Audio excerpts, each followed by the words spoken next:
नमस्कार। हम पढ़ रहे हैं श्री शिव पूजन सहाय द्वारा रचित उपन्यास देहाती दुनिया। अब तक हमने इसके 3 भाग पढ़े हैं, जिसका लिंक इस वीडियो के डिस्क्रिप्शन बॉक्स में दिया हुआ है। अब पढ़ेंगे चौथा भाग, जिसका शीर्षक दिया है दरोगा जी का चोर में। तेरे दया धर्म ना तन में, मुखड़ा क्या देखूं दर्पण में। मेरे दिन अब न बहुरेंगे, भगवान ने मेरी किस्मत में न जाने क्या लिखा है। जब से आई हूं चिड़िया का एक पूत भी इस आंगन में नहीं आने पाता। घर में अकेली बैठे बैठे ही जी उब जाता है। न सास न ननद न देवर न गोतनी, कोई भी तो नहीं। न आगे नाथ न पीछे पगहा। भगवान ने ओर से छोर तक चौका लगा दिया है। यही अभागा मेरी किस्मत में कोयले से लिखा गया था। सो आकर आखिर सिर पर पत्थर पड़ा है। आंगन में आता है तो देख कर रोए जल जाते। अभागा कहता है कि दूध दही खाया करो, रुपए पैसे का काम पड़े तो संदूक में से 10, 20, 100, 50 जो दरकार हो निकाल लिया करो। मगर जब दूध दही अच्छा लगे तब न खाऊं या जबरदस्ती गले में ढरका लूं। संदूक में और इसके रुपए पैसे में दिया सलाई लगा दूंगी। प्रेत के ऐसा मुंह लेकर आता है मेरा मुंह चूमने। जी में आता है कि झाड़ू लेकर मुंह में मार दूं। मुझे अपनी नतनी के बराबर देखकर भी तनिक नहीं लजाता। मुंह झौसे से किसी अंग में छूकर भी लाज नहीं है। मुझे अपनी खुरदुरी दाढ़ी और पिचके हुए गाल दिखाने आता है। सुरती तमाकू खाते खाते तो अभागे का मुंह सुअर की खुबार हो गया है। बातें करता है तो जी घिनाता है। बोलने लगता है तो थूक के फुहारे पड़ने से मेरा मुंह भर जाता है, नाक फटने लगती है। न जाने इसके साथ मेरे दाना पानी का मेल जुटाते समय भगवान का कपार क्यों नहीं फट गया। मुझसे भेंट होती तो मैं जांत उठाकर उनके कपार पर पटक देती। हे सूरज बाबा, तुम ही प्रत्यक्ष देवता हो। तुम ही भले बुरे को हाथ का फल देते हो। मन बहलाव को कोढ़ी कर दो, उसके 20 नह गलकर चू जाए। जीते जी उसकी आंख बैठ जाए, वह पानी बिना तरस तरस कर मरे, उसके पिल्लू पड़ जाए, मरने पर उसे कफन न जुरे। यही कह कर घर में बैठी अकेली सुगिया झक रही थी, अपने दिन को रो रही थी। उस घर में दूसरा कोई न था। कभी कुड़ती, कभी झुझलाती, कभी बौखला कर आंगन में निकल आती, कभी खाट पर लेटकर चिंता करते करते अनायास रो पड़ती, कभी दांत पीस पीस कर मनबा हाल सिंह को सरापती और कभी नाक भौंसी कोड़कर कहीं भाग निकलने की बात सोचते सोचते बेचैन हो जाती थी। उधर घर में सुगिया फिर तिर धुनती और पछताती थी। इधर मर्दानी बैठक के चबूतरे पर गुदरी राय अपने बैलों को भूसा और खली मिलाकर सानी गूंथता था। एक बैल अगर दूसरे बैल के नान में मुंह लगा देता था तो गुदरी उसकी पूंछ ऐंठकर 2 घूंसे लगाता था। एक खट्टे खट्टे हरहे बैल की कोख में गुदरी ने ऐसा कसकर घूंसा मारा कि वह जीभ निकालकर बैठ गया। उसके मुंह का कौर हलक के भीतर न जा सका। मुंह से गाज निकलने लगी, आंखें मानो उलट सी गई। गुदरी ने उसकी पूंछ मरोड़कर बड़े जोर से खींचा, पर बेचारा उठ न सका, लेट कर हाँफने लगा। इतने में बैठक खाने के ओसारे से गुदरी के चचेरे भाई झुमक राय ने चिल्लाकर कहा, अरे हत्यारा, गर्दन में जो पगहे की घुंडी लगी है उसे खोल क्यों नहीं देता? कसाई कहीं का, बाछी मार की तरह तमाशा देखता है। यह कहकर झुमक दौड़ता हुआ बैल के पास आ गया। गुदरी को अलग ढकेलकर बैल को उठाया। उसका शरीर कांपता था, वह शिथिल होकर चुपचाप खड़ा हो गया। अगल बगल के बैलों ने उसकी दशा देखकर खाना छोड़ दिया।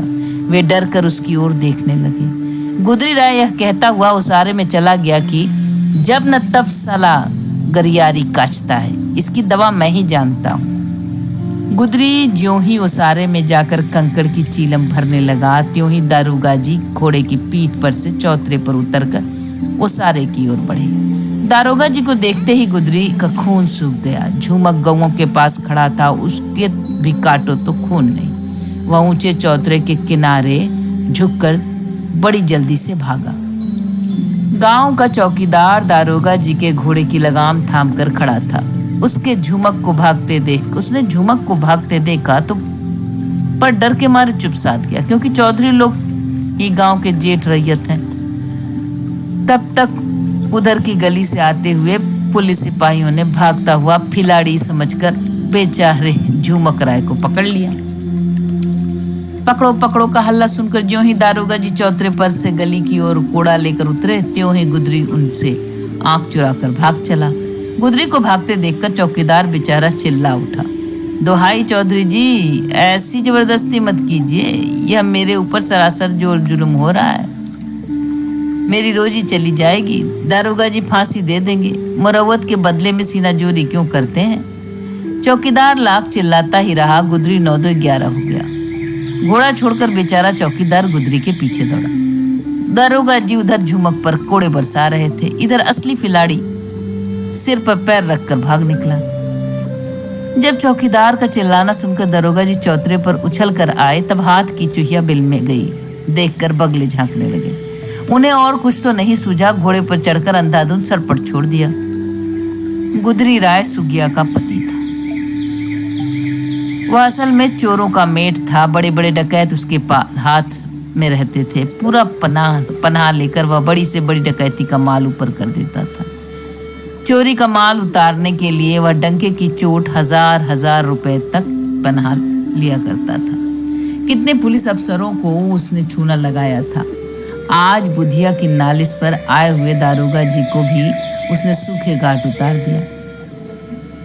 दारोगा जी नए थानेदार थे। उन्हें ठीक पता नहीं था कि गुदरी राय इतना बड़ा चोरकट है। वह घोड़ा दौड़ाते हुए गांव के बाहर कुछ दूर निकल गए। वहां अहीरों का बथान था। चौकीदार वहीं पर बैठकर रो रहा था। उसके कपड़े खून से तर थे, सिर फुट गया था। लोग घेरे हुए थे। दारोगा जी के पहुंचते ही भीड़ छट गई। उनको देखकर चौकीदार और भी फूट फूट कर रोने लगा। हाथ जोड़कर रूंघे गले से कहा, दुहाई सरकार, अब मैं गांव में बसने न पाऊंगा। गुदरी राय के पट्टीदार ने लाठी से मारकर कपार फोड़ दिया है। अहीरों के देवता कूच कर गए। सबने झुक झुक कर दारोगा जी को सलाम किया। कोई एक अच्छी सी खाट लेकर दौड़ा, कोई दौड़कर उस पर बिछाने के लिए सुजनी ले आया, कोई दौड़कर पंखा ले आया और कोई कुछ लाने के बहाने भाग निकला। घोड़े को देखकर बथान में बधी हुई भैंसें भड़क गईं। कितनी तो छान पगे तोड़कर और खूंटे उखाड़कर भाग निकली। घोड़ा भी चंचल उठा, उछल कूद कर हिनहिनाने लगा। दारोगा जी घोड़े से उतर पड़े। उसकी अयाल पकड़कर गर्दन ठोकते और पुचकारते हुए बोले, बस बेटा। घोड़ा शांत हो गया, पर बथान की भैंसों में उथल पुथल मचा ही रहा। अहीरों ने ताबड़तोड़ भैंसों को खोलकर चरने के लिए मैदान की ओर हाँक दिया। दारोगा जी ने अहीरों से कहा, तुम लोगों को इस मामले में गवाही देनी पड़ेगी। जो अहीर वहां हाथ बांधे खड़े थे वे एक दूसरे का मुंह ताकने लगे। एक बूढ़े ने लड़खड़ाती जबान में कहा, दोहाई सरकार की, हम लोग इस गांव में बसे न रहेंगे। कल ही चौधरी लोग उजाड़ देंगे। छप्पर पर एक खपड़ा भी न बचेगा। हम लोग बिना नाधा पहना के हो जाएंगे। मालवेसी का पता न लगेगा।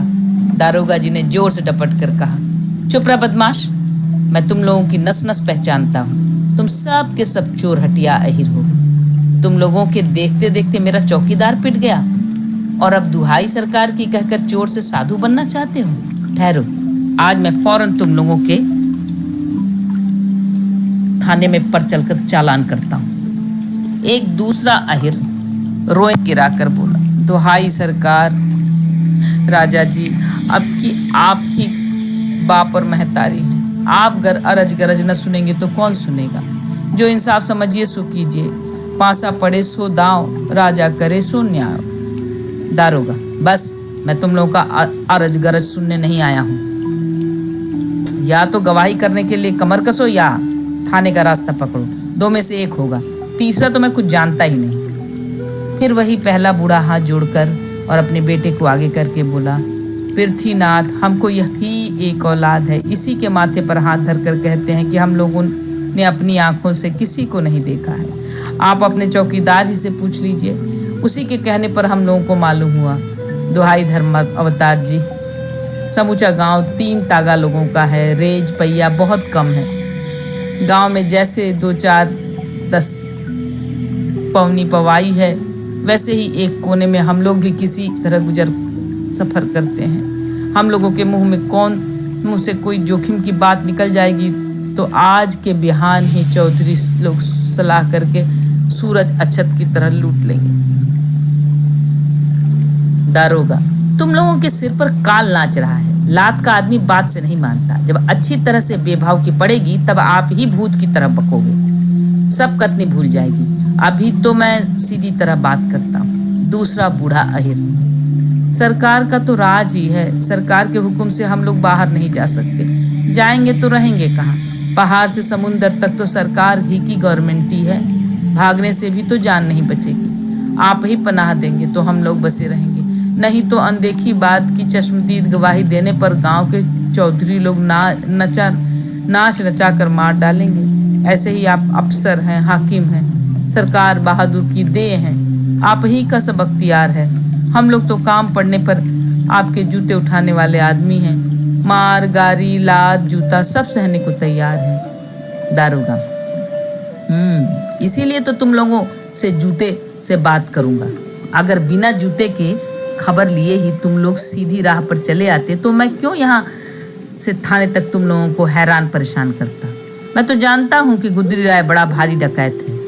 मुझे सब बातों का पता लग गया है। अब मैं उसका पिंड न छोड़ूंगा। चौकीदार, सरकार गुदरी राय गांव ही में है, कहीं दूसरी जगह नहीं गए हैं। तहकीकात कीजिए। दारोगा, चलो गांव में तहकीकात करूंगा, उसके घर की भी तलाशी लूंगा। चौकीदार, अब गुदरी राय जल्दी हाथ ना आएंगे। रहेंगे तो इसी गांव जवार में घूम फिर कर, मगर उनको कोई देख नहीं सकता। दारोगा, अच्छा देखा जाएगा। यह गांव जवार ऐसा मिर्च का टापू नहीं है कि गुदरी राय का मिलना मुश्किल हो जाएगा। माल की जब्ती होने पर वह आप ही हाजिर होगा। यह कहकर दरोगा जी झट घोड़े पर सवार होकर गांव की ओर चले गए। साथ ही पीछे पीछे चौकीदार और बूढ़े बूढ़े अहिर भी चले। रास्ते में घोड़े को पीछे की ओर घुमाकर दरोगा जी ने जोर से कहा, सब अहिरों को मेरे साथ थाना तक चलना पड़ेगा, नहीं तो मैं सब पर बदमाशी चला दूंगा। पहले तो यहीं मारते मारते चेहरा बिगाड़ दूंगा। दारोगा जी की बात सुनकर सब अहिरों का खून सूख गया। एक तो बेचारे बेकसूर फंसाए जाते थे, दूसरे गांव के बड़े आदमियों के मामले में पड़ना उनके लिए खतरनाक था, और तीसरे उनके मन में दारोगा जी का बड़ा भारी डर भी समा गया था। जब दारोगा जी ने गांव में बैठे तब देखा कि इधर उधर कानाफूसी हो रही है। उन्होंने यह भी अनुभव किया कि लोगों पर मेरे रोब दाब का प्रभाव नहीं है। कितने आदमी मिले ही नहीं, न सलाम दागी। कुछ लोग उन्हें देखकर आपस में हंसे भी। कुछ लोगों ने बड़ी हुज्जत के बाद निडर होकर अपना नाम बतलाया, और बतलाया भी तो अंड भंड बतला दिया। जब दारोगा जी गुदरी राय के दरवाजे पर पहुंचे तब देखा कि सिपाही गायब हैं। गुदरी के माल मवेशी का भी पता नहीं है। यह देखकर उनके आश्चर्य का ठिकाना न रहा। समझ गए कि गांव वालों की कारसाजी है। सोचने लगे, या तो सिपाहियों को मारपीट कर गिरफ्तार किया हुआ मुद्दालह जबरदस्ती छुड़ा लिया है, या असली मुद्दालह न समझकर सिपाहियों ने कुछ घूस लेकर उसे छोड़ दिया है। पर मेरे हुक्म के बिना वे ऐसा कभी नहीं कर सकते। दारोगा जी का पहला अनुमान ठीक निकला। गांव वालों ने सिपाहियों का खूब गोधन कूटा था, उनसे मुद्दालह को भी छीन लिया था और बेचारे जान छुड़ाकर भाग गए थे। दारोगा जी को यह हाल एक लड़के से मालूम हुआ। उसने हंसते हंसते यह बात कह दिया कि लोग दारोगा जी को मारने की तैयारी कर रहे हैं। लड़के की बात सुनकर दारोगा जी का माथा ठनका। उन्होंने झट घोड़ा ठोका और देखते देखते कई कोस उड़ गए। कान पूंछ सटकाकर घोड़ा सर पर दौड़ा चला जाता था। इतने में सिपाही देख पड़े। उन्हें देखते ही दारोगा जी ने घोड़े की लगाम खींचकर उसकी गर्दन पर जोर से थपकी लगाई। वह हाँफता हुआ खड़ा हो गया, मुंह से गाज फेंकने लगा। देह पसीने पसीने हो गई। दारोगा जी का भी तालू चटक गया। उन्हें देखते ही सिपाही रो उठे। एक तो रोते रोते ही घोड़े की लगाम थाम कर उसे टहलाने लगा, दूसरा अपने शरीर पर लाठियों का घाव दिखलाने लगा। दारोगा जी ने घबराहट के साथ कहा, कंठ सूख रहा है, पहले थोड़ा पानी पिलाओ। जो होनी थी सो हो चुकी, परवाह नहीं, देख लूंगा। सिपाही, अभी थोड़ी देर तक ठंडे हो लीजिए, ठहर कर पानी पीजिएगा, नहीं तो कलेजे में लग जाएगा। गरमाए हुए आए हैं, पोखरे का पानी पीते ही खांसी हो जाएगी। दारोगा, क्या कहीं आसपास में कोई कुआं नहीं है तालाब का पानी मुझे नुकसान पहुंचावेगा।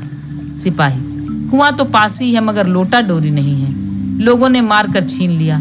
अच्छा, मैं अपनी पगड़ी में पेड़ की पत्तियां बांधकर कुएं से जल निकालता हूँ। आप मेरे साथ वहां तक चलने की तकलीफ कीजिए, क्योंकि उससे यहाँ तक पानी नहीं आ सकता। दारोगा जी ने कुएं पर जाकर जल पिया और एक बरगद के साए में लेट गए। जो सिपाही घोड़े को टहला रहा था उसे बुलाकर बरगद के जड़ में एक तरफ घोड़े को बंधवा दिया।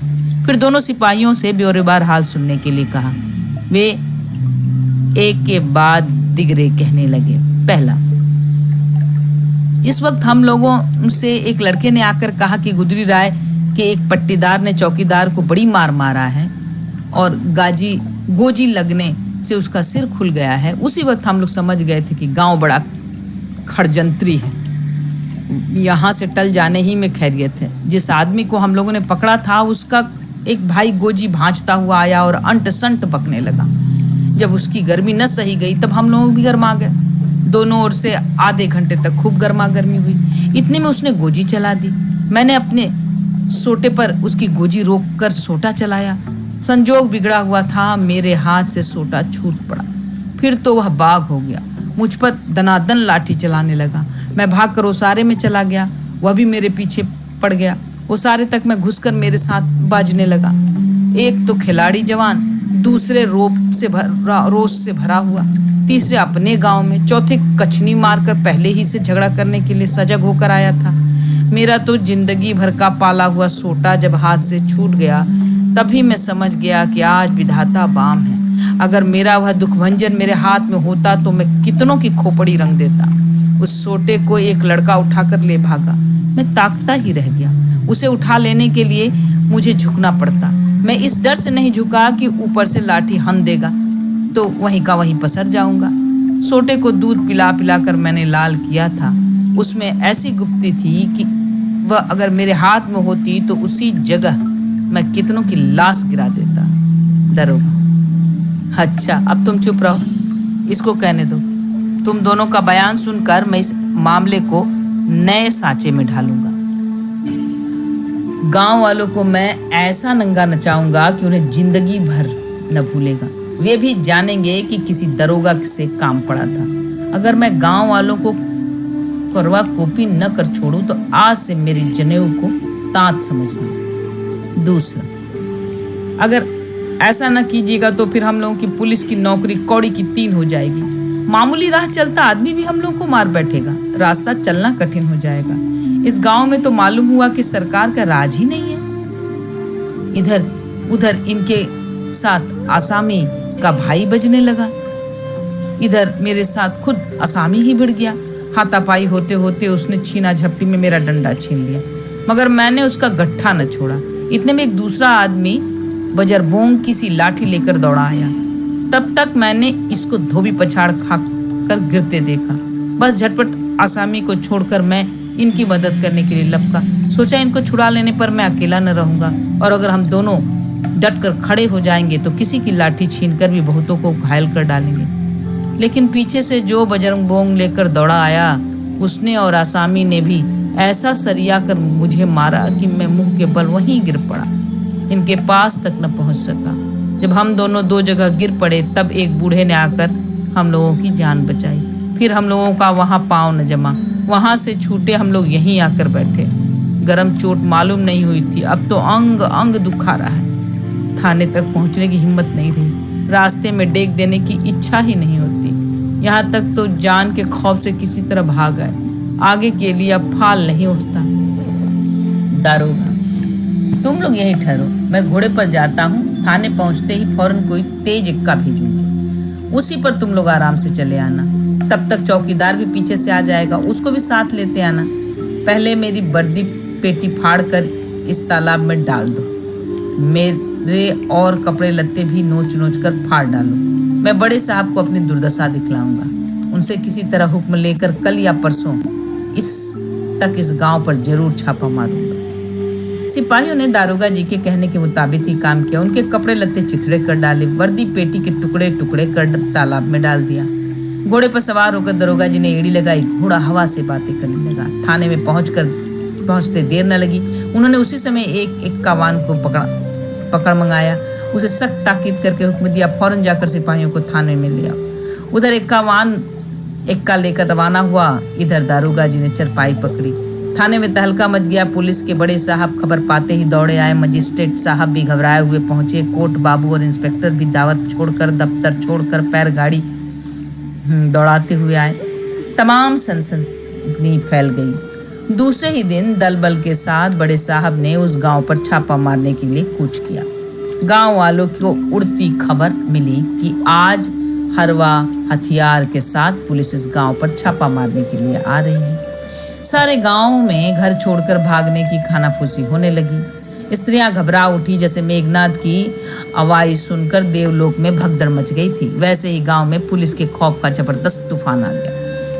किसी ने सलाह तक न पूछी, अपनी अपनी जान लेकर सब भागे। बेटे ने माँ बाप को, भाई ने भाई को, मित्र ने मित्र को, नौकर ने मालिक को और बाप ने बेटे को छोड़ दिया। पर बहनें अपने भाइयों को, बहुएं अपने पतियों को और माताएं अपने पुत्रों को गांव ही में घूम घूम कर ढूंढती रह गई। जो स्त्रियां कभी घर से बाहर नहीं निकली थीं, जो गांव की 2-4 गलियों में ही घूम फिर कर भूल जा सकती थीं, जो कभी मौका पड़ने पर किसी से बोलना तो दूर की बात तनिक आंख भी बराबर नहीं कर सकती थी, वे भी अपने भाइयों, पतियों और पुत्रों को ढूंढने के लिए गांव की गली गली में हाय हाय करती और बिल्लाती फिरी। पर जो स्त्रियां अनेक बार भृगुरासन और हरिहर क्षेत्र के मेले के धक्के खा चुकी थीं, जो काशी के गरहन नहान के धर्म धक्के में पड़कर मेले ठेले की बहार देख चुकी थीं, जो प्रयाग और पंचकोसी कर चुकी थीं, वे भी भाग निकली। कोई नैहर चली गई, कोई ससुराल चली गई, कोई आसपास के गांव में जा छिपी। लेकिन पर्दे में रहने वाली स्त्रियों से भागते न बना, वे गांव में ही भटकती रह गई। देखते ही देखते पुलिस दल गांव में पहुंच गया। निगोड़े पुरुष तो गांव छोड़कर भागी चुके थे, बच गई थी बेचारी स्त्रियां। उन्हीं को उज्जट पुलिस वालों ने पंजे में फंसना पड़ा।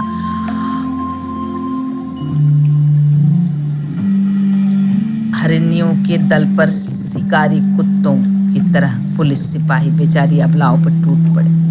उन्हें माल मवेशी या जमात जथा से क्या मतलब हुई। बहू बेटियों की लाज लूटने लगे। स्त्रियों की चिल्लाहट से सारे गांव में कोहराम मच गया।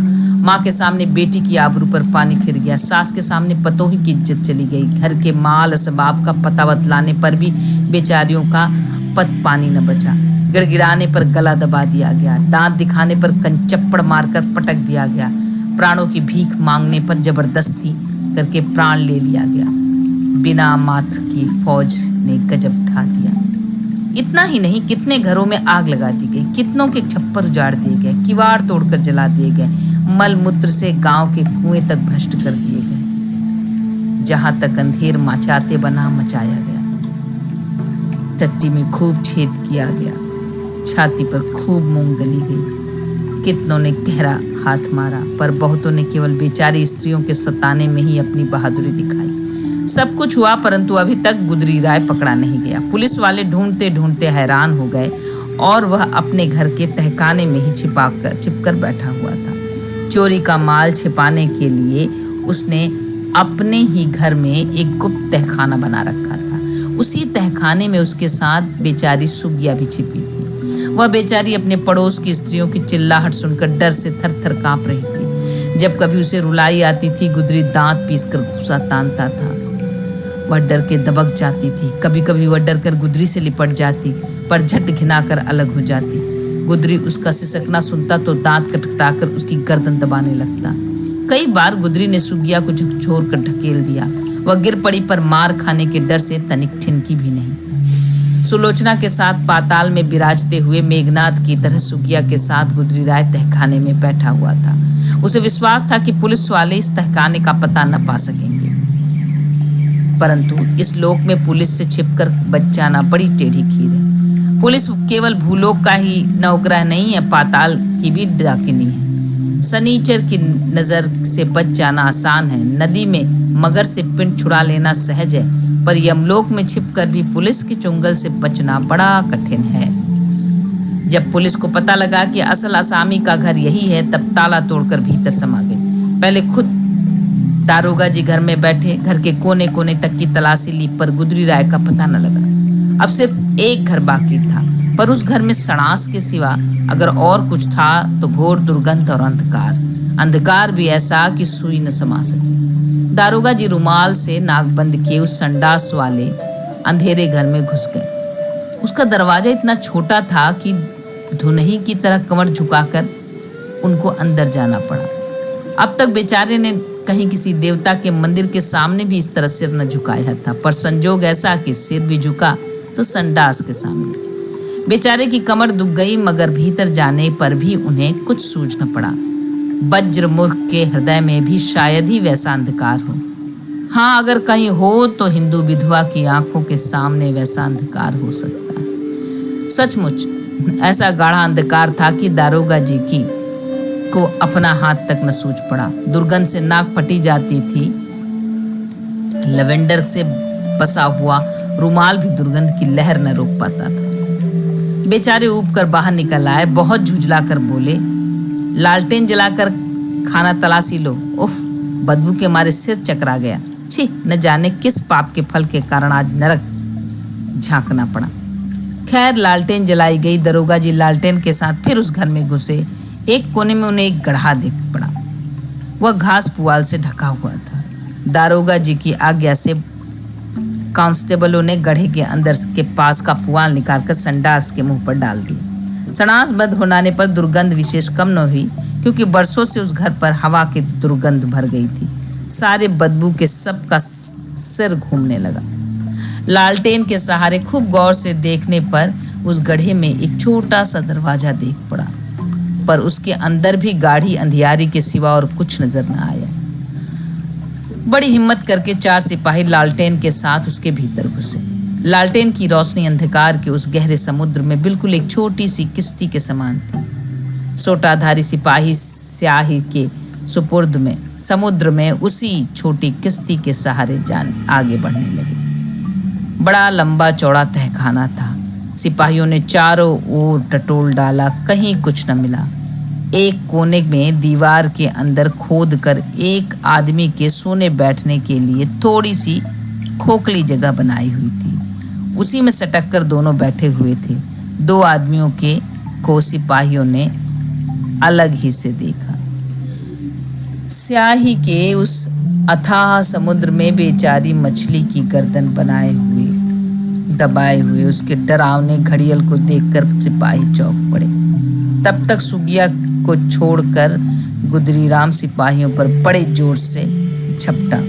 उसके हाथ में कटार था। तहखाने की छत बहुत नीची होने के कारण सिपाही सोटे न चला सके। रोशनी की वह छोटी सी किश्ती धक्का लगते ही स्याही के समुद्र में डूब गई। सिपाही बेचारे अथाह समुद्र में पड़ गए। सुगिया की घिक्की बंध गई। चारों सिपाहियों को घायल करता हुआ गुदरीराम तीर की तरह बाहर निकल गया। सिपाहियों की चिल्लाहट सुनकर बाहर के दरवाजे पर खड़े हुए दारोगा जी होशियार हो गए। वह कांस्टेबलों और चौकीदारों के साथ हर वह हथियार से लैस होकर बड़ी चौकसी से खड़े थे। भीतर से लाठी और कटार लेकर निकलते ही गुदरी राय ने जोर से ललकार कर दारोगा जी पर वार किया। एक ही लाठी में बेचारे का सिर खुल गया। वह अचेत होकर गिर पड़े। गुदरी राय गोजी चलाने में बड़ा करकस था। वह इसलिए कभी लाठी लेकर नहीं चलता था कि क्रोध में अगर किसी पर लाठी चल गई तो नाहक हत्या होगी। उसकी लाठी की मार बड़े बड़े जबरदस्त सांड भैंसे भी नहीं सह सकते थे। चालीसा लग जाने पर एक बार उसने पेड़ की एक मोटी डाल को अपनी लाठी के एक ही बार में मार गिराया था। बड़े बड़े लठैत उसको उस्ताद मानते थे। बुढ़ापे में भी वह बड़ा जबरदस्त लठधर था। जब वह छरक छरक कर गोजी भांजने लगा तब उसके हाथ की सफाई पर कांस्टेबलों और चौकीदारों की आंखें न उधर ठहर सकी, पर दारोगा जी की खोपड़ी को छूते ही घड़े की तरफ फूटते देखकर वे गुदरी राय पर एक साथ ही टूट पड़े। एक आदमी के लिए एक ही आदमी काफी होता है, पर बेचारे गुदरी पर एक साथ ही 20 आदमी टूट पड़े। देहाती आंगन काफी लंबा चौड़ा था। उसमें गुदरी कभी कभी खलिहान लगाकर दौरी भी कर लेता था। वहीं चक्कारा चौह की लड़ाई ठन गई। जब दारोगा जी ने देखा कि गुदरी ने अपने कई खोपड़ियां रंग डाली और कई खोपड़ियों की रुई की तरह धुन डाला, तब उन्होंने उसे डराने के लिए अपने खरीदे से तमंचा निकालकर आसमानी दाग दी। पर इससे भी जब उसकी आंच कम न हुई तब उन्होंने घबराकर अपनी जान के डर से उसे गोली मार दी। बेचारा वहीं ढेर हो गया। उसकी आंख टंग गई। बित्ते भर का आग उगलने वाला तमंचा इतनी बड़े लठबाज को ले बीता। सुगिया का सुहाग मिट गया। बड़ी वीरता दिखाने के बाद गुदरी राय खेत रहा। गिर जाने पर बेचारे की बड़ी दुर्गति हुई। जैसे बड़े भाग्य से मिली हुई टटकी लाश को गीध और कुत्ते नोच डालते हैं, वैसे ही कनस्तबलों और चौकीदारों ने उसकी दुर्दशा कर डाली। दरोगा जी ने अपने बूट की ठोकर से उसके बचे खुचे 2-4 दांत भी तोड़ डाले। परंतु इन पीड़ाओं को सहने से पहले ही गुदरी राय के प्राण पखेरु उड़ गए थे। वह बूढ़ा था सही, पर इस बुढ़ौती में भी गांव ज्वार वाले उसका लोहा मानते थे। अगर इस समय भी वह खुले मैदान में होता तो उसकी पीठ में धूल न लगने पाती। बहुतेरों को खाट पर लद कर अस्पताल जाना पड़ता। कितनी मांगे धुल जाती, कितनों का अंग भंग हो जाता। फिर भी जिन पर उसकी भरपूर लाठी बैठी वे उठकर पानी न पी सके, अस्पताल का मुंह न देख सके। यहाँ तक कि जिन्हें उसकी एक भी लाठी लगी वे भर मुंह मिट्टी ले उठे थे। तहखाने से निकलने हुए घायल सिपाहियों ने जब दारोगा जी से अब उसके अंदर बैठी हुई एक स्त्री का पता बतलाया तब उन्होंने फिर रोशनी जलाने की आज्ञा दी। इस बार 2 लालटेनें जलाई गई। आगे आगे दरोगा जी तहखाने में बैठे, उनके पीछे पीछे कई कनस्तबल भी चले। सबके हाथ में नंगी तलवार थी, पर वह भरा भराया पिस्तौल लिए हुए थे। सिपाहियों ने कोने में उन्हें उंगली के इशारे से उस स्त्री को दिखलाया। उन्होंने दोनों लालटेनों को कुछ ऊपर उठवाकर गौर से देखते हुए डपट के कहा, यह औरत नहीं है, मर्द है। इसको पकड़कर बाहर निकालो, अगर वार करेगा तो फौरन गोली मार दूंगा। गोली का नाम सुनते ही सुगिया चिल्ला उठी। दारोगा जी की आवाज से पहचान गए कि औरत है। सोचा शायद यही गुदरी की स्त्री सुगिया है जिसको मन बहाल ने बेचकर बुधिया को धोखा दिया था। अगर यह सचमुच सुगिया है तो अच्छा शिकार हाथ लगा। सिर फूटने के दर्द की दवा मिल गई। बुधिया की दोनों छोटी लड़कियों की तरह यह भी जरूर खूबसूरत होगी। सिपाहियों को अलग रखने की आज्ञा देकर क्रोध से दांत पीसते हुए वह सुगिया के पास गए। लंबी सांस खींचकर रोती हुई सुगिया का घूंघट उठाते हुए उन्होंने जोर से कहा, तू कौन है रे? सीधी तरह बाहर निकल, नहीं कोड़ों से मारते मारते बेहोश कर दूंगा। सुगिया ने बड़ी दीनता से सिसकते हुए सिर नीचा कर लिया। उन्होंने उसका जूड़ा पकड़कर जोर से झकझोरा उसके मुंह से को अपने आंखों के सामने किया। उस समय सुगिया की आंखें बंद थी, उसके होंठ कांपते थे। लालटेनों की धीमी रोशनी में उसके गोरे चेहरे पर पड़ी हुई पसीने की बूंदें नजर आती थी। लंबी लंबी कजरारी आंखें, बांकी तिरछी बाहें, पतली नाक, सुबुक ठुड्डी, गुलाबी गाल, ऊंचा लिलार, अनारदाने से दांत, बिखरे हुए चिकने बालों के घुंघराले गुच्छे, चेहरे पर गजब का पानी, मानो देह के रोम रोम की को शोभा चूम रही। रात के मुदे हुए सुंदर कमल का मनोहर मुखड़ा देखकर दारोगा जी का मन हाथ से निकल गया। क्रोध काफुर हो गया। सिपाहियों ने अलग ही कहा, हुजूर आपसे यह हरामजादी सीधी न होगी। हम लोगों को हुक्म दीजिए, झोंटा पकड़कर घिसियाते हुए आंगन में ले जाएंगे, कसकर 4 सोटे जमाएंगे, सारा पाखंड खुस जाएगा। अगर आंखें नहीं खोलती तो खींच कर 2-4 थप्पड़ जमाइए, आपसे आप आंख खुल जाएगी। नखड़ा खांचती है। सिपाहियों की बातें सुनते ही सुगिया ने अपनी आंखें खोल ली। उसकी सरबती आंखों में लाज, डर, संकोच और दीनता के बड़े चुटीले भाव भरे हुए थे। दारोगा जी तस्वीर बन गए। उनकी आंखें कामना के कुंड में तैरने लगी, लालसा की लहरों के साथ खेलने लगी। सिर के घाव का दर्द भूल गया। मंत्र से बंधे हुए विषधर की तरह वहीं के वहीं खड़े रहे। उसका जूड़ा उनके हाथ में था। उसकी सलोनी सूरत उनकी आंखों में खुबी थी। सुगिया की आंखें मौन भाषा में उनके दहलते हुए दिल की बातों का पता बताती थी और दारोगा जी की आंखें उसकी आंखों को मुग्धता का प्रसाद दे रही थी। दारोगा जी के हृदय में बैठी हुई लालसा राक्षसी सुगिया के सतीत्व के खून से अपना खप्पर भरना चाहती थी और सुगिया की आंखें दया की भीख मांगने के लिए उनके सामने अपनी झोली का मुंह फैलाए हुए थी। पर भीख दे कौन? लाज का लंपट लुटेरा क्या दया की भीख देता है? जान का गाहक क्या जीवन का दान देता है? खून का प्यासा क्या दया की शीतल का शीतल जल पिलाता है? नहीं। जिसके घर में खेती नहीं होती वह क्या अन्न से भिक्षुक की झोली भरता है?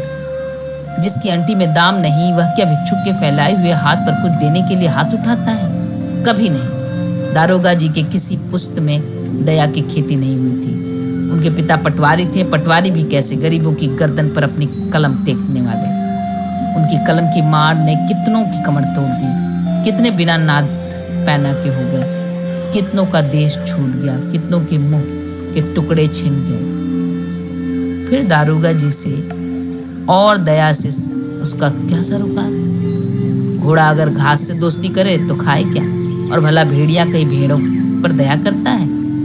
काली जी का पुजारी कभी बकरों पर दया कर दिखाता है? जो हो, सुगिया ज्यों ही तहखाने से बाहर लाई गई त्यों ही उसने की गुदरी की लाश देखी। चिल्ला कर रोती उस लाश की ओर दौड़ी और उस पर लोट लोट कर रोने लगी। हाय राजा, मुझे अकेली छोड़कर कहाँ चले गए? हाय, तनिक बोलो मेरे राजा।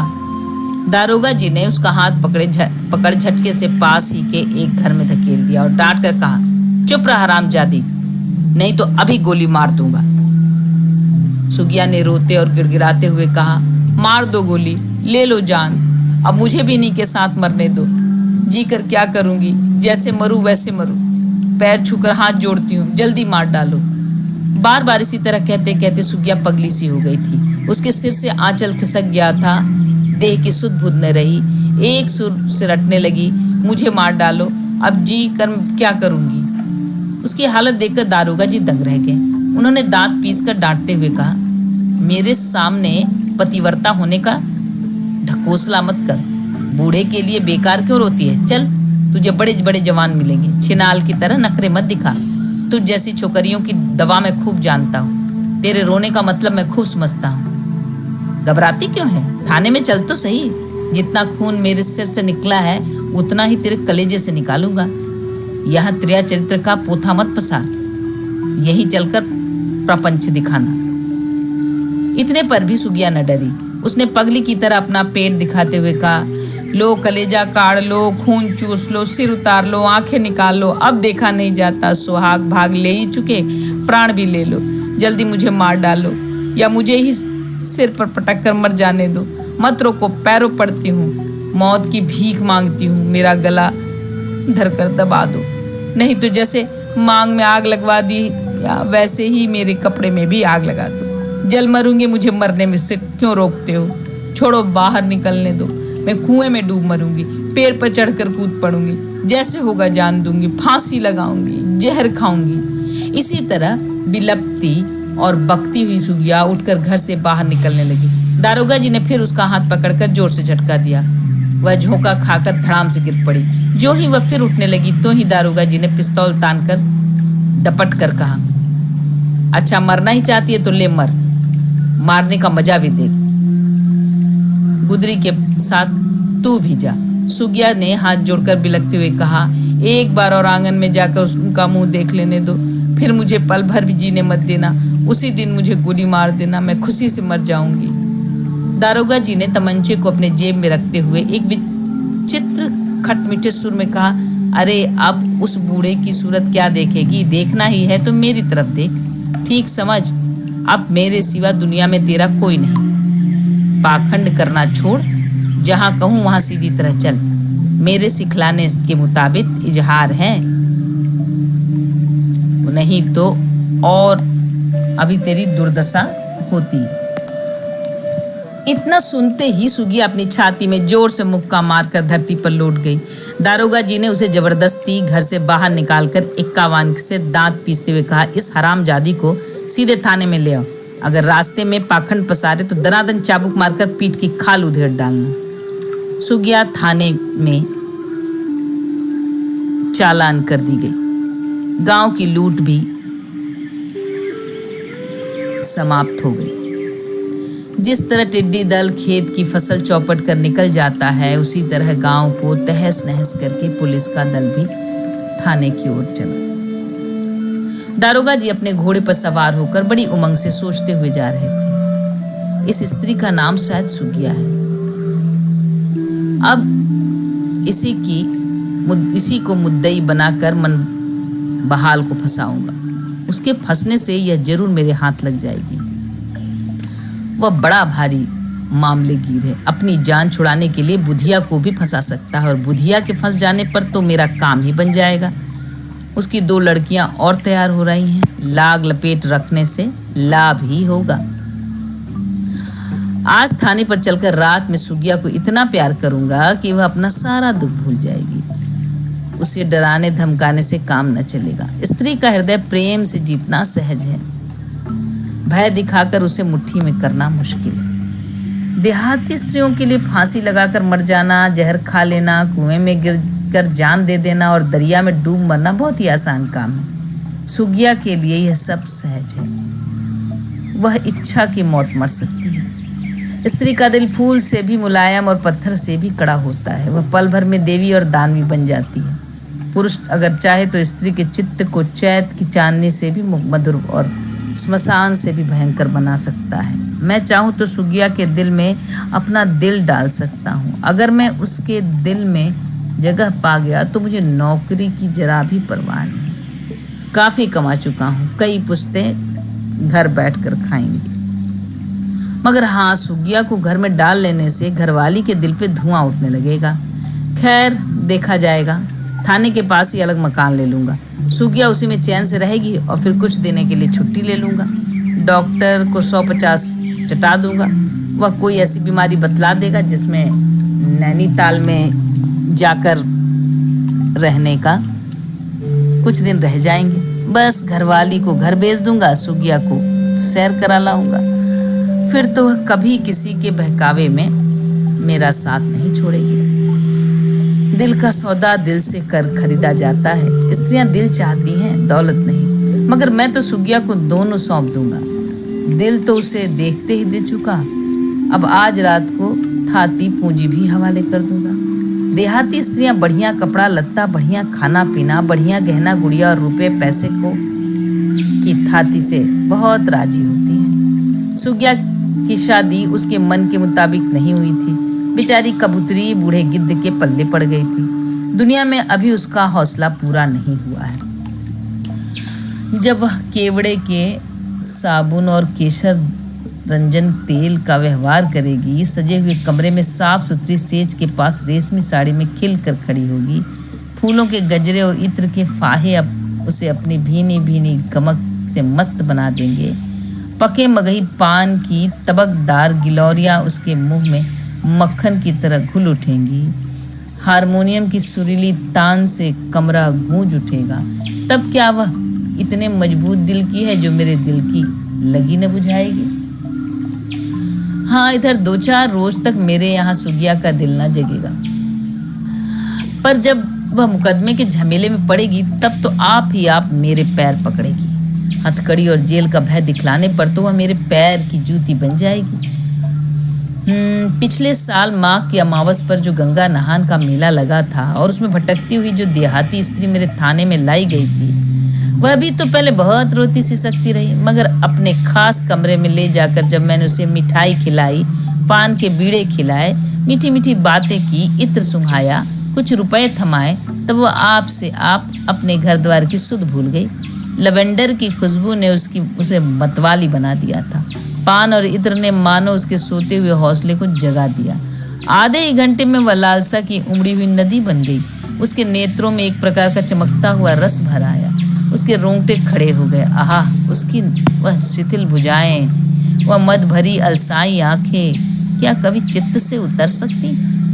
आज बहुत दिनों बाद वैसा दिन देखने को मिला है। आज आबकारी के दारोगा को खत लिखकर 1 नंबर की मुहरदार बोतलें मंगाऊंगा। सिर से घाव का दर्द भी कम होगा और सुगिया भी 1-2 प्याले पीकर रंग दिखाएगी। जहां एक दिन रंग जमा के फिर रंग भंग होने का संदेह सदा के लिए मिट जाएगा। अभी तो सुगिया डरी हुई है। जब वह अच्छी तरह ये समझ जाएगी कि मैं नरक से निकाल कर सचमुच स्वर्ग में चली आई हूँ, तब आप भी रोना धोना भूल जाएगी। आज ही कल में मैं उसे अच्छी तरह जचा दूंगा कि गुदरी के मरने से तुम्हारा भाग्य खुल गया। बेचारी ज्यों ही बाहर पर आई, बूढ़े बंदर के पाले पड़ गई। मन में ही रह गई। अब मैं उसकी सारी उमंगें उभार दूंगा। उसे दुनिया के ऐश बाग की हवा खिलाने भर की देर है, फिर तो ऐसा रंग कटेगा कि जिसका नाम। ऐसे ही तरह तरह की बातें सोचते और हवाई मंसूबे बांधते हुए दरोगा जी थाने में पहुंचे। घोड़े से उतरते ही पूछा, वह औरत कहाँ है? पहरेदार ने सलाम करते हुए कहा, अंदर बैठी है हुजूर, हुक्म हो तो हाजिर करो। दारोगा जी ने नाक भौं सिकोड़ कर कहा, हरामजादी को फौरन मेरे कमरे में हाजिर करो। इतना कहकर कोट उतारते हुए अपने कमरे में चले गए। आराम कुर्सी पर लेट गए। नौकर बूट के फीते खोलने लगा, फिर मौजे उतारे, पेटी खोली और पतलून छोड़कर धोती पहनते जोर से बोले, अभी तक हरामजादी मेरे सामने नहीं आई? कोई सिपाही है? घसीट लाओ यहाँ। सब छिनाल छत्तीसी अभी झाड़ देता। एक सिपाही जबरदस्ती सुगिया को पकड़ लाया और धीरे से यह कहते हुए दरोगा जी के कमरे में ढकेल दिया कि गौने की आई नई बहू की तरह अब लजाती क्या हो, जाओ रुपए में 3 अठन्नी बनाओ। सुगिया गिरते गिरते संभल कर खड़ी हुई। डर के मारे एक कोने में खड़ी होकर सिसकने लगी। लजाकर बेचारी काट हो गई। नौकर चिलम भर लाया। दरोगा जी ने कहा, पखाने में पानी रख दे और किवाड़ बंद करके बरामदे में बैठकर बाहर से पंखा खींच। 2-4 कश तमाकू पीकर दारोगा जी ने चुटकी बजाकर इशारे से सुगिया को अपनी तरफ बुलाया। वह थर्रा उठी, खड़ी दीनता से उनकी ओर देखने लगी। सकपका गई। उसके पैर उसे संभाले न सके। पसीना होया। वो वहीं बैठ गई। दारोगा जी धीरे धीरे उठे और उसके पास आकर बैठ गए। बोले, कल तुझे कचहरी में चलना पड़ेगा। कटघरे में खड़ा होकर इजहार देना पड़ेगा। रात भर हवालात में बंद रहना होगा। अगर तू सच्ची बातें न बताएगी तो जेल जाना पड़ेगा। जेल की चक्की पीसते पीसते तू मर जाएगी। वहां जौ और बाजरे की सूखी रोटियां मिलेंगी। तेरे ये लंबे लंबे बाल काट लिए जाएंगे। धोती की जगह सिर्फ जंघियां पहननी होगी। टाट का एक फटा टुकड़ा सोने के लिए मिलेगा। लोहे की थाली और टिन या जस्ते का लोटा खाने पीने के लिए मिलेगा। एक ही तंग और अंधेरी कोठरी में दिन रात बंद रहेगी। उसी में पखाना, पेशाब, सोना, बैठना। तू तो उस नरक में सड़कर मर जाएगी। अगर मेरी बात मानकर तू मुझे अपना सच्चा बयान लिखा दे तो तेरा बाल भी बाका ना होगा। सुगिया कुछ न बोली, रोती ही रह गई। दारोगा जी ने फिर बड़े ढंग से कहा, तुझे बचा लेने का जिम्मा मैं लेता हूँ, मगर एक बात मैं पहले ही कहवा देता हूँ। इस मामले में अगर कहीं तेरी रिहाई हो गई और मेरे कहने के मुताबिक काम करती जाएगी तो रिहाई ही रिहाई है। तो तुझे मेरे ही साथ रहना होगा। तू जो खाएगी, जो पहनेगी, जो खर्च करेगी, सब दूंगा। मेरी सारी कमाई की मालकिन तू होगी। देख, यह पलंग, ये संदूक, ये सारा असबाब, रुपए, पैसे, कपड़े लत्ते, सब कुछ तेरे हाथ में रहेगा। तेरा ही दिया सब खाएंगे और पहनेंगे। जो सिपाही आज तुझ पर शेर हो रहे हैं वे तेरे सामने सियार बन जाएंगे। इतने पर भी सुगिया चुप ही रही। दारोगा जी ने सोचा, अब कौन सा ढंग निकालूं। कुछ देर तक उसके मुख की ओर लुभाई नजरों से देखकर बोले, अगर मेरे साथ तेरा मन राजी हो गया तो सच मान, छुट्टी लेकर जल्दी ही तेरे साथ बनारस चलूंगा। वहां तुझे घुमा फिरा कर विंध्याचल ले चलूंगा। फिर प्रयागराज, चित्रकूट, अयोध्या जी, गया जी, बैजनाथ धाम, ठाकुर द्वारा, सब तीर्थों की सैर करा दूंगा। रेलगाड़ी, हवा गाड़ी और घोड़ा गाड़ी के सिवा कहीं तुझे एक पग भी पैदल चलना नहीं पड़ेगा। मेरे साथ मौज से देश देश की हवा खाना, देश देश की मिठाइयाँ खाना, देश देश की चीजें खरीदना, सब हौसले मिटा लेना। बनारस की साड़ी और विंध्याचल की चुनरी खरीद दूंगा।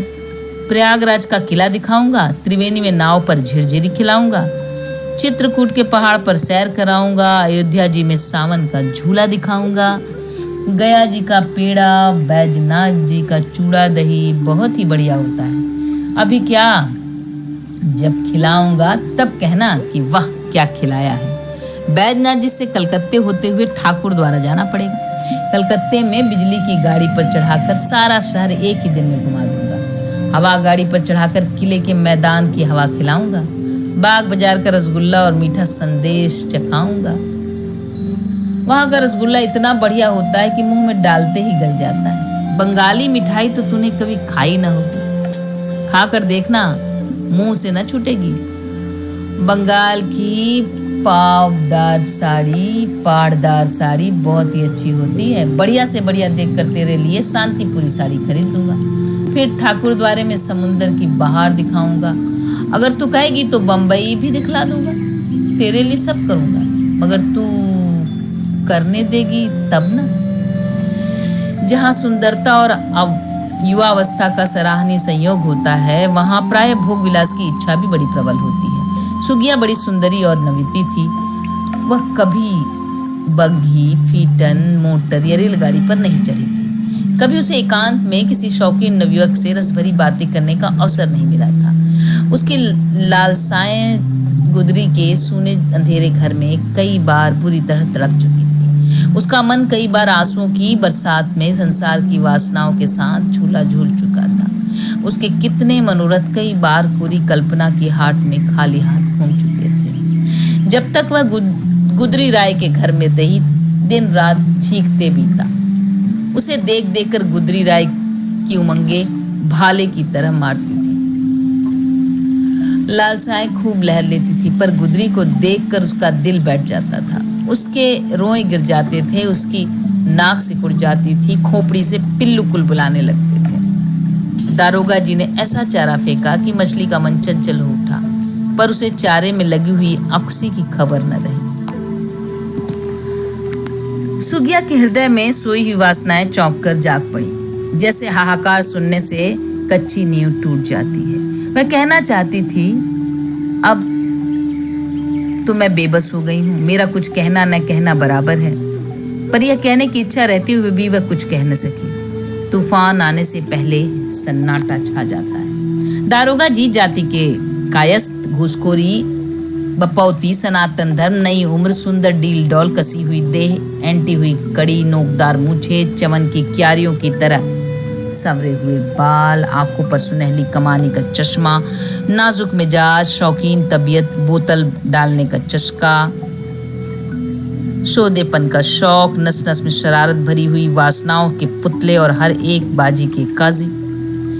सुगिया को चुप देखकर धीरे धीरे उसके हाथों को अपने हाथों में लेते हुए दारोगा जी बोले, तू एकदम चुप क्यों हो गई? चिंता की कोई बात नहीं, जितना भर मैं कहूँ अगर तू उतना भी करती चल तो तू जिंदगी भर मौज करेगी। बोल, मेरे साथ रहना तुझे पसंद है? बस इसी बात में हाँ और ना कहने पर तेरे नसीब का फैसला है।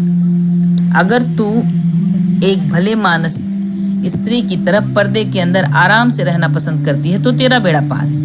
नहीं, अगर तू अपना कर्म रेख ही भोगना चाहती है तो फिर मुझे तुझसे कोई मतलब नहीं। जा, बाजारू बनकर रह, थाने से कचहरी तक धक्के खाएगी, कांस्टेबलों की जमात में पड़कर आबरू गंवाएगी, जेल के पहरेदारों के हाथ में जाकर भूखे कुत्ते के पल्ले पड़ी हुई फटी हुई जूती की दशा को पहुंचेगी। फिर वही अंत में बाजार की सदर सड़क पर पेट के लिए रूप हटिया की दुकान खोलनी पड़ेगी। पराये का आसरा, 4 दिन की चांदनी, लोक परलोक का सत्यानाश, इज्जत और ईमान से खारिज, यही नतीजा होगा।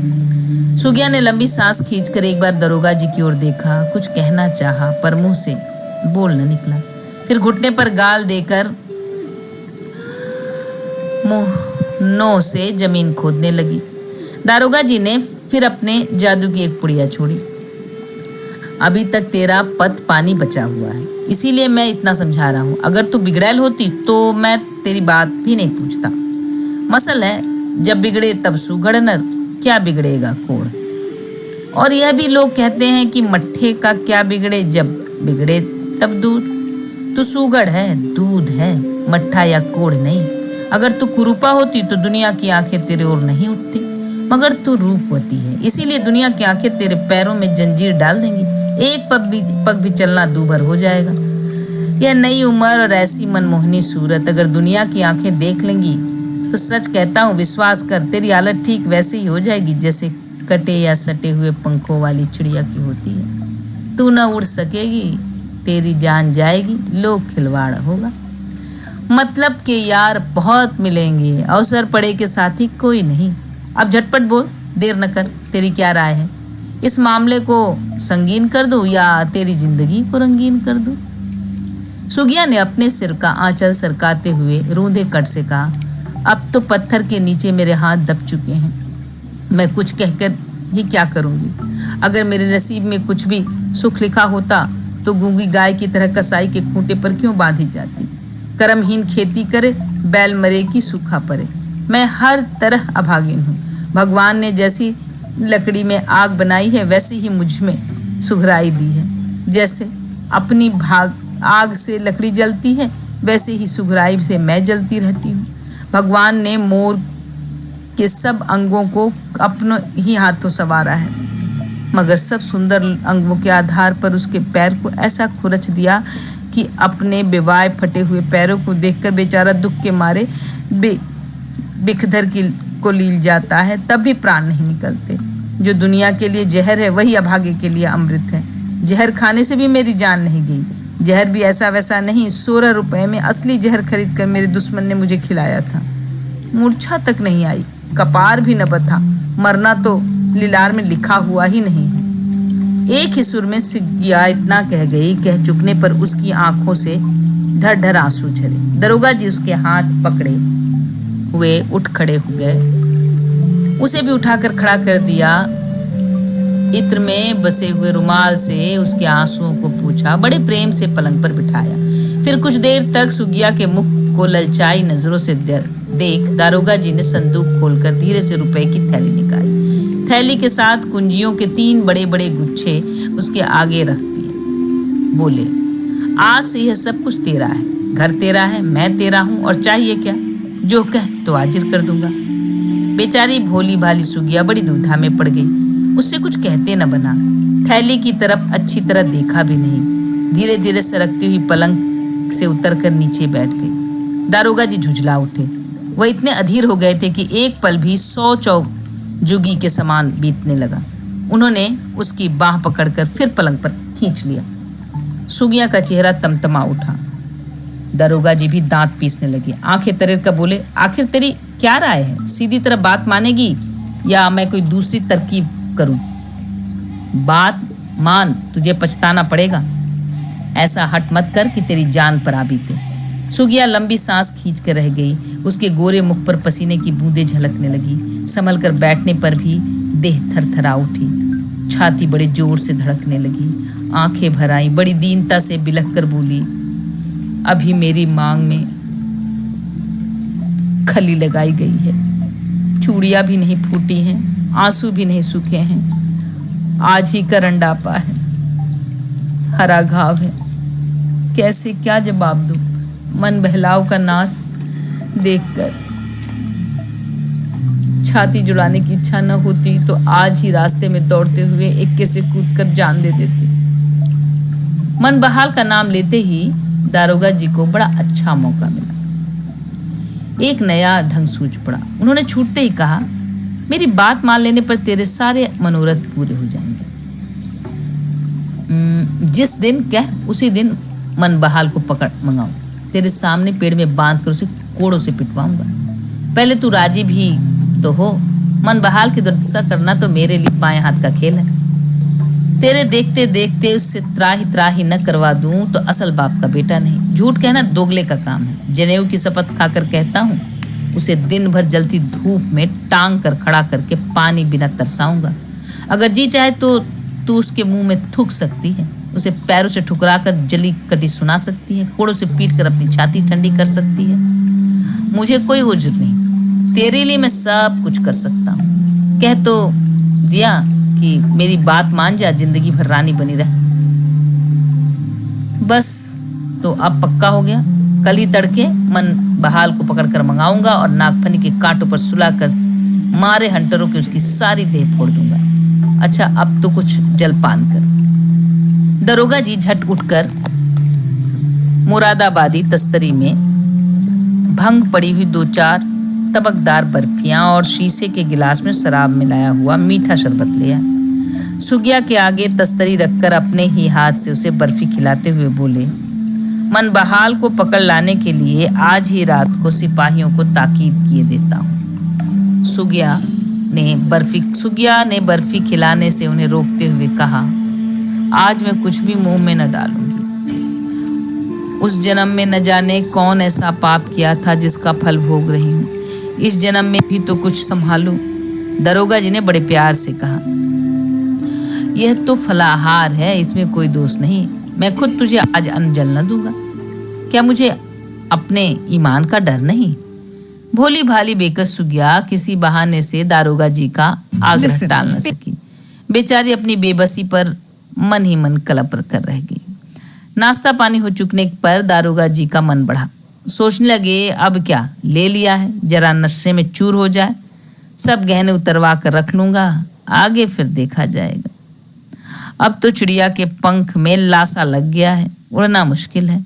भगवान जब देने लगते हैं तब छप्पड़ फाड़ कर देते हैं। कई 100 का भी माल भी मिला, हौसला भी पूरा हुआ। दारोगा जी